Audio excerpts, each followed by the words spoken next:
ಒಂದು ನಿರ್ಧಾರ ತೆಗೆದುಕೊಂಡಿರುವುದು ಒಂದು ಒಳ್ಳೆ ಸಂದೇಶ ಅಂದ್ರೆ ತಪ್ಪಾಗ್ಲಿಕ್ಕಿಲ್ಲ ಬಂಧುಗಳೇ. ಸಂಗೊಳ್ಳಿ ರಾಯಣ್ಣ ತನ್ನ ತಂದೆ ಮಾತು ಕೇಳ್ಕೊಂಡು ತಾಯಿ ಮಾತು ಕೇಳ್ಕೊಂಡು ವ್ಯವಸಾಯ ಮಾಡ್ಕೊಂತ ಕುಂತಿದ್ರೆ ಅವರು ಇವತ್ತು ವೀರ ಪುರುಷ ಆಗ್ಲಿಕ್ಕೆ ಸಾಧ್ಯತೆ ಇತ್ತೇನ್ರಿ?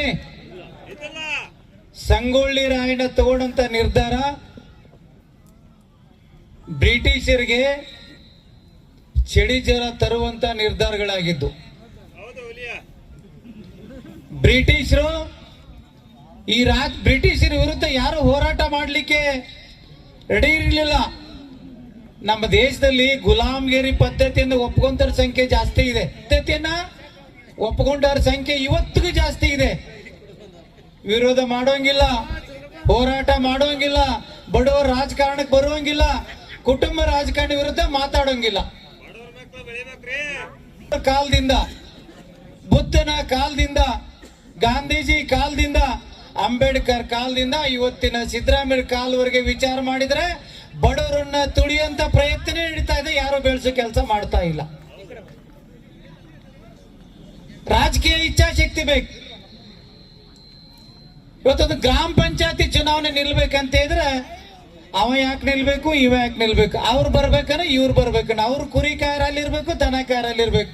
ಕೂಲಿ ಮಾಡೋನ್ ಮಗ್ಗೆ ಹಾಕ್ಬೇಕು, ಶ್ರೀಮಂತರಿಗೆ ಬೇಕು, ಒಡದಾಳವನಿಗೆ ಬೇಕು,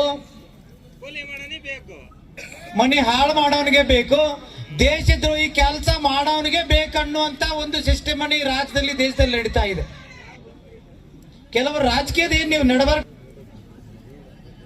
ರಾಜಕೀಯ ನಿರ್ಧಾರಗಳು ತಗೊಳಕ್ ಆಗ್ತಾ ಇಲ್ಲ ನಿಮ್ ಕೈಲೇ. ಅದಕ್ಕಾಗಿ ಇವತ್ತು ಕೋಮುವಾದಿಗಳ ರಾಜಕೀಯ ಶಕ್ತಿ ಬಲಿಷ್ಠ ಆಗ್ತಾ ಇದೆ. ನಾವು ಸ್ಕೂಲಲ್ಲಿ ಚುನಾವಣೆ ಮಾಡ್ತಾ ಇದ್ದೇವೆ, ನಾವು ಕಾಲೇಜಲ್ಲಿ ಚುನಾವಣೆ ಮಾಡ್ತಾ ಇದ್ದೇವೆ. ಸರ್ಕಾರ ಹೋದ ಮೇಲೆ ಹಿಂಗ ಆದ್ರೆ ಬಡವ್ರ ಮಕ್ಕಳೆಲ್ಲ ರಾಜಕಾರಣಕ್ಕೆ ಬಂದ್ಬಿಡ್ತಾರ. ಬಡವ್ರನ್ನ ಬಗ್ಗ ಬಡಿಬೇಕಂದ್ರೆ ಶೈಕ್ಷಣಿಕವಾಗಿ ಬಗ್ಗ ಬಡಿಬೇಕು, ರಾಜಕೀಯವಾಗಿ ಸಮಾಧಿ ಕಟ್ಟಬೇಕನ್ನೋ ನಿರ್ಧಾರವನ್ನ ಕಾಂಗ್ರೆಸ್ ತಗೊಂಡಿತ್ತ. ಅವತ್ತು ಅತ್ಯಂತ ನೋವಿನಿಂದ ಹೇಳ್ತಾ ಈ ಮಾತನ್ನ ಇವತ್ತು ರಾಷ್ಟ್ರದಲ್ಲಿ ನೋಡ್ತಾ ಇದ್ದೀರಿ. ಬಹಳ ಮಂದಿ ಟ್ರಂಪ್ ಅತ್ಯಂತ ಶ್ರೀಮಂತ ಕುಟುಂಬದಾಗ ಹುಟ್ಟದಂತ ಮನುಷ್ಯ ರಾಜಕಾರಣದಿಂದ ಜಗತ್ತನ್ನ ಬದಲಾವಣೆ ಮಾಡಬಹುದಂತೆ ಅಮೆರಿಕದ ಅಧ್ಯಕ್ಷ ಟ್ರಂಪ್ ಕೂಡ ರಾಜಕಾರಣಕ್ಕೆ ಬಂದ್ರು. ಅವ್ಗ ಅವಶ್ಯಕತೆ ಇರಲಿಲ್ಲ, ಲಕ್ಷ ಕೋಟಿ ಶ್ರೀಮಂತ ರಾಜಕಾರಣಕ್ಕೆ ಬಂದ್ರು. ಇವತ್ತು ನಮ್ಮ ರಾಷ್ಟ್ರದಲ್ಲಿ ನರೇಂದ್ರ ಮೋದಿ